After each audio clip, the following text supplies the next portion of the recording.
Ano po ba ang sa tingin ninyo? Makatarungan ba ang Diyos? Tatanungin ko po kayo. Uulitin ko po. Sa palagay po ba ninyo, makatarungan ang Diyos? Ang nagsabi pong makatarungan ng Diyos, pakitaas ang kamay. Pakita nyo sa akin. Ang nagsabing makatarungan ng Diyos, pakitaas ang kamay. Maraming salamat po. Yung nagsasabing hindi makatarungan ng Diyos, pakitaas din ang kamay. Sige po, huwag kayong mahiya. Hindi makatarungan ng Diyos, pakitaas ang kamay. Sa tingin ko po, ako lang yata ang nakataas. Tama ba? Makatarungan ba ang Diyos? Hindi.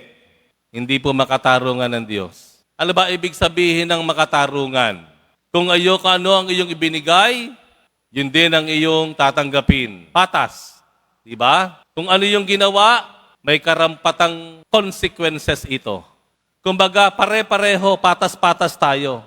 O tatanungin ko po kayo, ilang beses tayo nakakasala sa isang araw?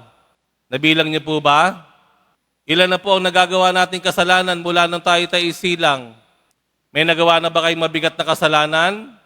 Minsan ba, minura nyo na ang Diyos? Kinalimutan nyo ang Diyos? Nakapanlamang kayo ng inyong kapwa? Nakasakit kayo ng kapwa? Na nag-iwan ng permanente na kapansanan halimbawa o damage dun sa kapwa natin? Nagawa nyo na ba yan? Ako po, sasagutin ko po yung tanong ko, opo, marami na po akong nagawang kasalanan.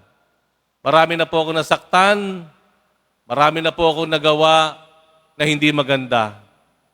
Tanong, sa lahat ng ginawa nating ito, binigay ba ng Diyos ang karampatang parusa sa ginawa natin? Ulitin ko po ang tanong. Sa lahat ng ginawa nating kasalanan, ibinigay ba, ipinataw na ba ng Diyos ang karampatang kaparusahan sa lahat ng ating ginawa? Opo o hindi? Sino may sabing opo?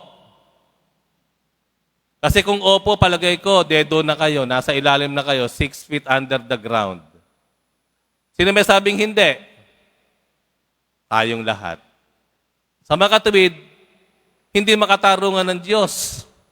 Hindi niya ibinibigay sa atin yung kaparusahan sa lahat ng ginawa natin. Hindi niya tayo pinapatawan ng parusa agad-agad sa ginawa natin. Kahit gaano kabigat ang iyong kasalanan, hindi agad ibinigay ng Diyos ang kaparusahan. Alam niyo, sa kumpisalan, ilang beses na po ako nakakaharap na talagang taong nangungumpisal, hirap na hirap dalhin yung ginawa nilang kasalanan. Pero ano lagi kong sinasabi, wag po kayong mag-alala. Ang pagmamahal ng Diyos ay higit na mas malaki, mas malalim kaysa sa pinakamalaking kasalanan na nagawa ng tao.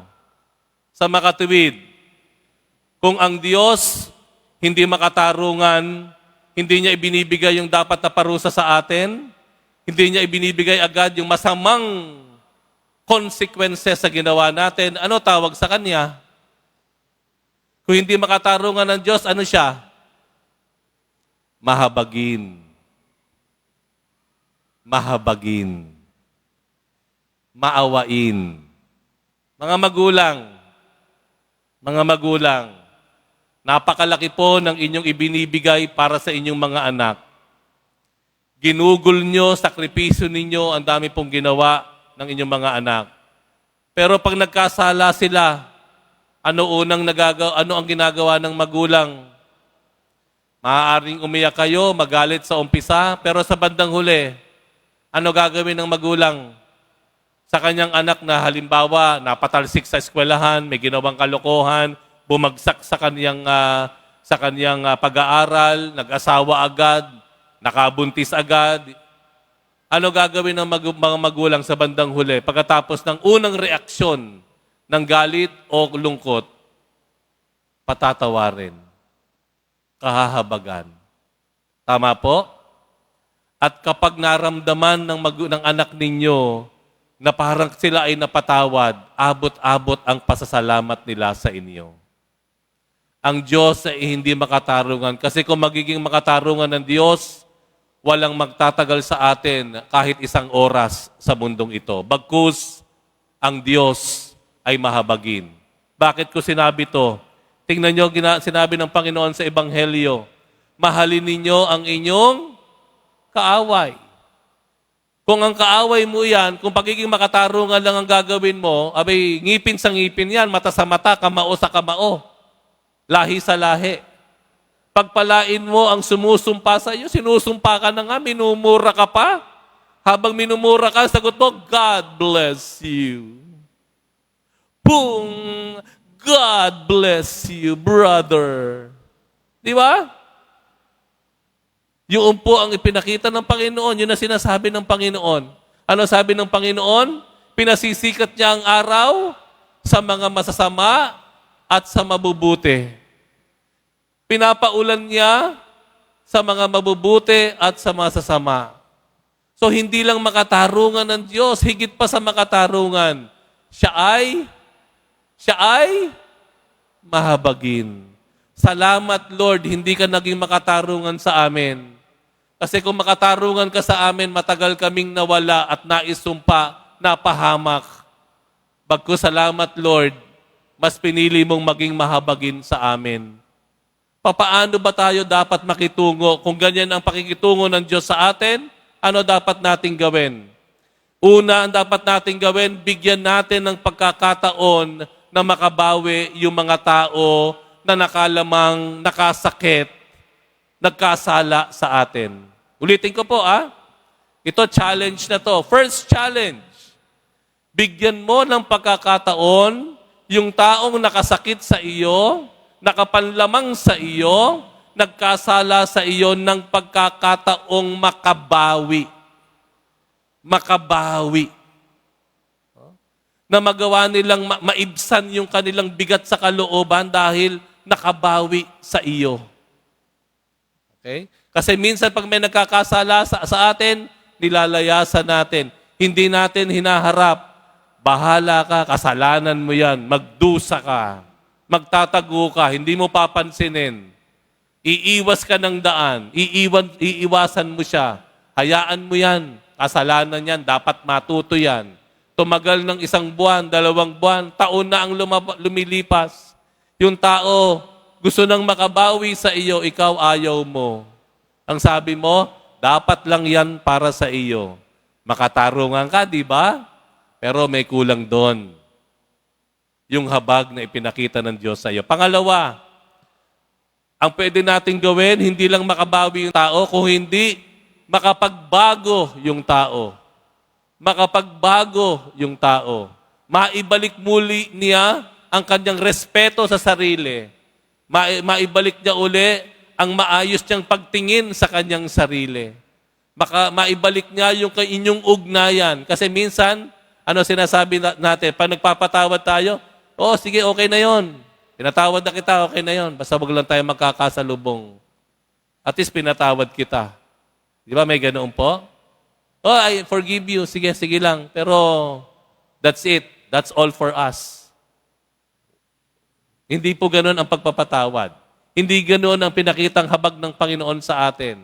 Pag pinatatawad natin yung kapwa natin, dapat ibinabalik po natin yung tao sa kaniyang tama at maayos na kalagayan. Hindi mo siya iiwan na lamang. Pinatawad mo nga, hindi mo naman nagawang maibalik siya sa maayos niyang kalagayan. Maliwanag po? Maliwanag? Kung ang Diyos hindi nga makatarungan pero pinili na maging mahabagin sa atin, palagay ko po, hindi naman siguro kalabisan kung tayo din naman ay lalampasan natin yung fairness, yung pagiging makatarungan sa ating pakikipag-ugnayan, bagkus tayo ay magiging mahabagin. Minsan po, mayroong in-interview sa CNN.